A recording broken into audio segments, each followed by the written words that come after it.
Isang lalaki ang kahina-hinalang naglalakad na nakasuot ng puting damit at may suot na helmet pero walang dalang motorsiklo sa F. Manalo Street, Barangay San Roque, Antipolo City nito madaling araw ng linggo.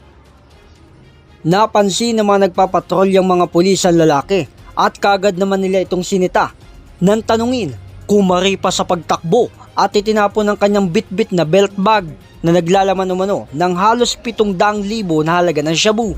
Nakapansin sila ng kahina-hinala na naglalakad dito sa may bandang iskinita, no? Naka-helmet. Medyo malayo na yung distansya niya pero naka-helmet pa rin siya. So nung akma na nilapitan siya, sabay takbo naman siya.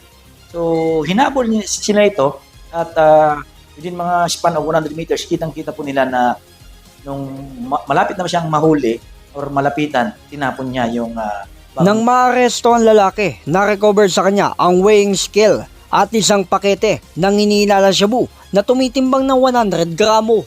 Base sa investigasyon ng pulisya, ang lalaking naaresto ay miyembro umano ng grupong drug dealer sa Antipolo City.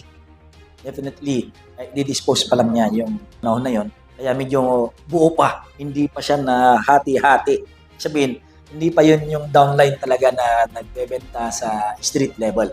Hindi pang street level yung ganong quantity na shabu. So, ibabagsak niya yun doon sa mga dealers pa nila dito sa baba. Gitrin ng pulisya, ang lalaking nahuli ay sangkot rin umano sa mga shooting incident na naganap sa Antipolo City nitong mga nakaraang araw. Ito ay membro ng isang mga involved sa drugs na pumapatay ng mga downlines nila na hindi nagre-remit sa kanila ng kanilang mga obligasyon. Samantala, aminado naman ng lalaki sa pagdadala ng illegal na droga na kanya sanang ididispatcha. Bababa ko lang po ng motor po. Tapos, saan po kayo papunta? Doon po, naglalakad na po sa palengke. Tapos, Bigla lang po, nawa ko ng pulis. Nabot lang po sa akin, Nino po. yung kasama ko. Ayon sa pulisya, dati na rin nakulungan suspect, tugon rin sa illegal na droga. May nakahandang warrant of arrest rin siya sa kasong murder. Wala po. Ano po yung wala po? Wala pa po nabapatan.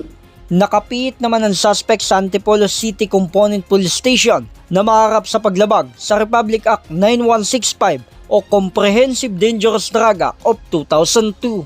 J. Martin, JKRS News and Public Affairs.